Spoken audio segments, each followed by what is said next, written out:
Welcome to Changfied YouTube channel, your trusted source for latest update across South Sudan and beyond. Today we have three important stories that are making headline across the country. First, a civil society leader is asking the government of South Sudan to be more open about money in it from oil export.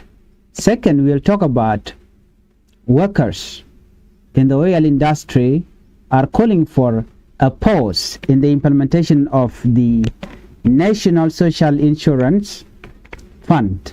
Third, we'll talk about authorities are investigating the killing of elder worker in eastern Equatorial State.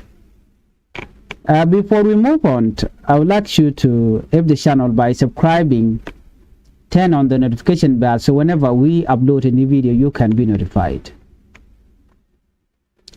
Let's begin our report with this. Citizen won't answer about oil revenue. A well-known civil society activist in South Sudan is asking the government of South Sudan to provide more information, asking the government about the money generated from the country oil industry.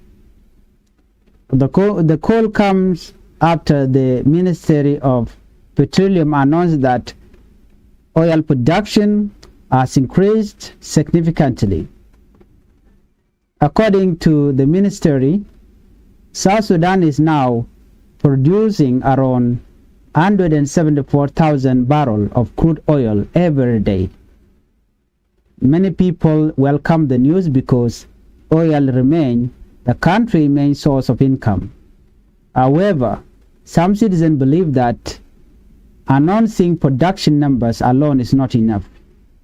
Among those raising concern is community activist Yakani.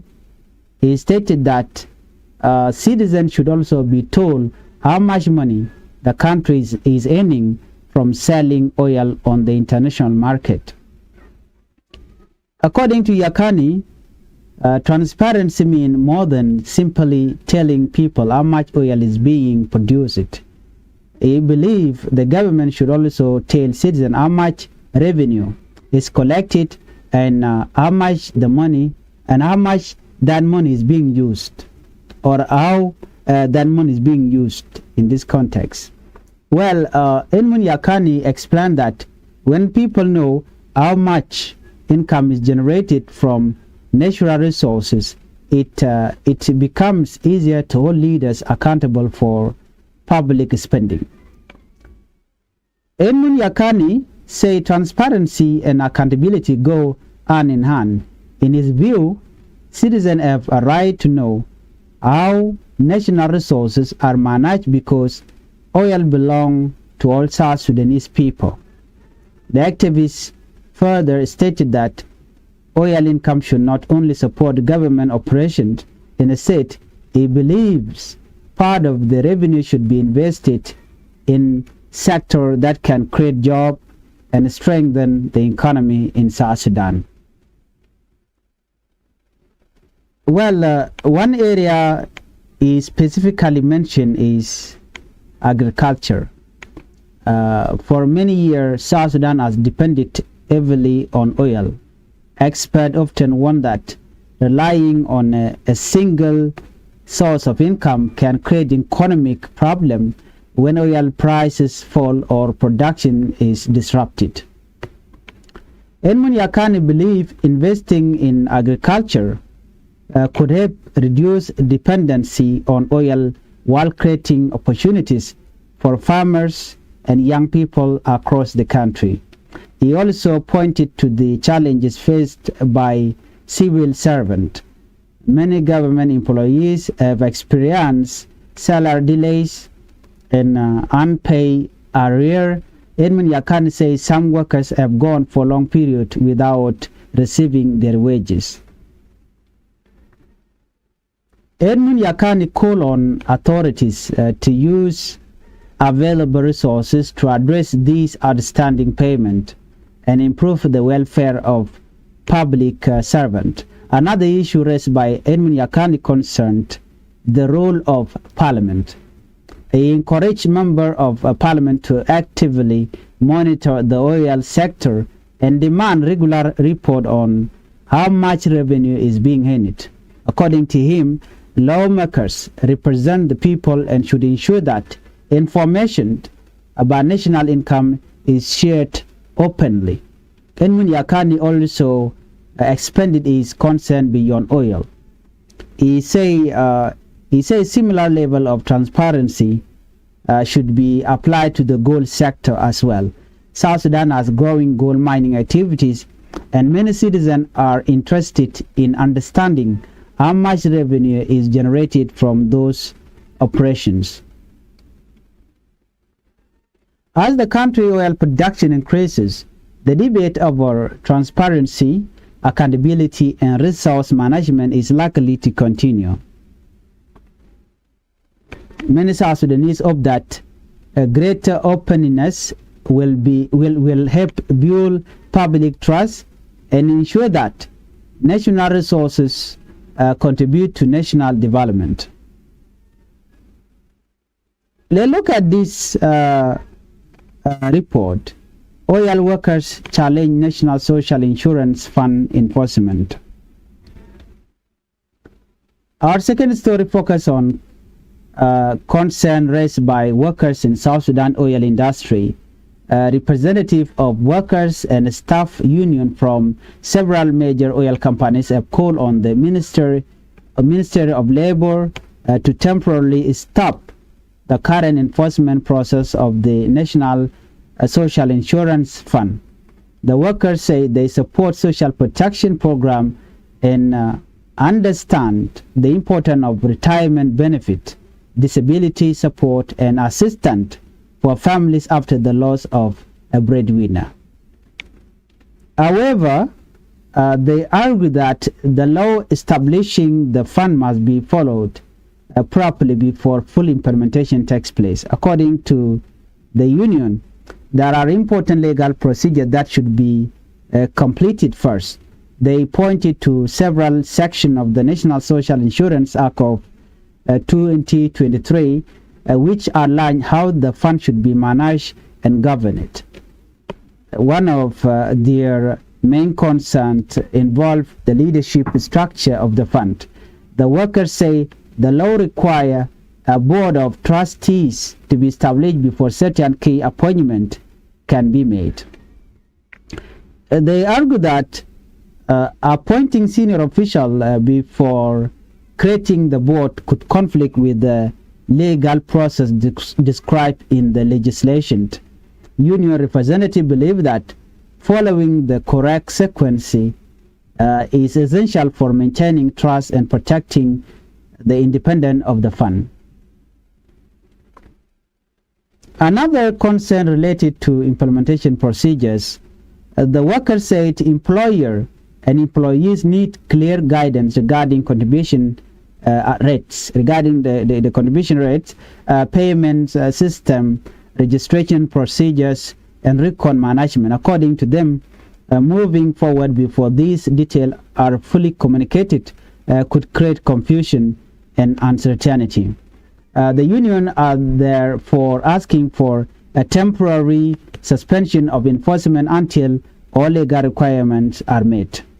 Okay. They say that this would allow authorities to complete the necessary preparation and ensure a smoother implementation process. In addition, the workers are requesting wider consultation with stakeholders. They want meeting, workshop, and awareness campaign involving employer, employees, and government officials. Such discussion, they argue, that would help people better understand how the system works and what responsibility each party will have. The union also stressed that workers' contribution represent money earn it through hard work and should be protected through strong accountability measures.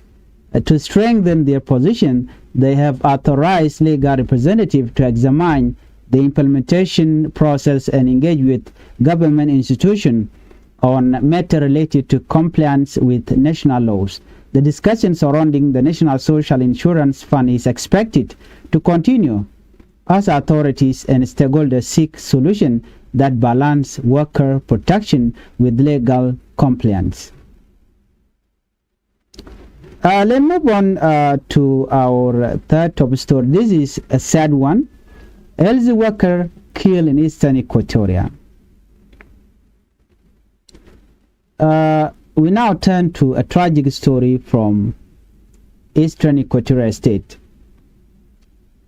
Authorities have launched an investigation into the killing of a health worker who was attacked while traveling in the state. The victim was identified as Mark Nabeyo, a field coordinator working with the Guinea worm eradication program. Reports indicate that he was traveling from Torit to Oroño on June 3rd when the attack occurred. Nabeyo had spent more than a year supporting efforts to eliminate Guinea worm disease in the greater Capoeira area. His work focused on improving public health and helping communities fight a disease that has affected many people in different parts of Africa. According to officials, he was walking along the route when he was ambushed by unknown individuals. A local resident later found him suffering from serious injuries. Authorities report that some of his personal belongings appear to have been distributed and that his phone was missing.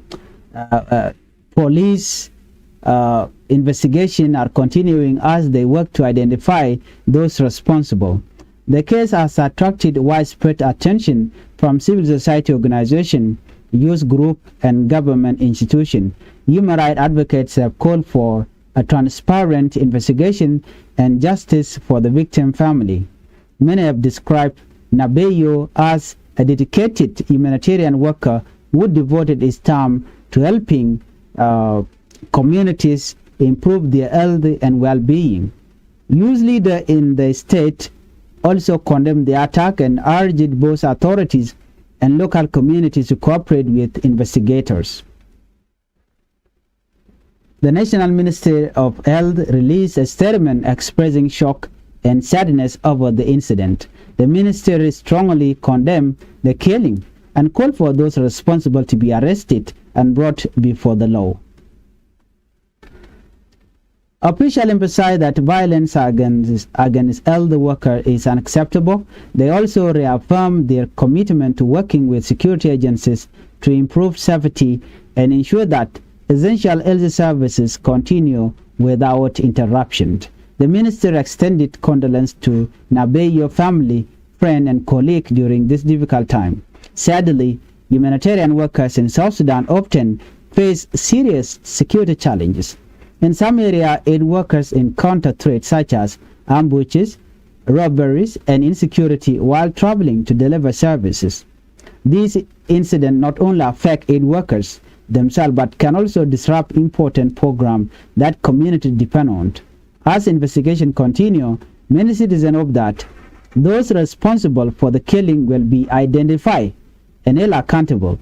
The loss of a dedicated health workers is a painful reminder of the security challenges that still affect part of the country.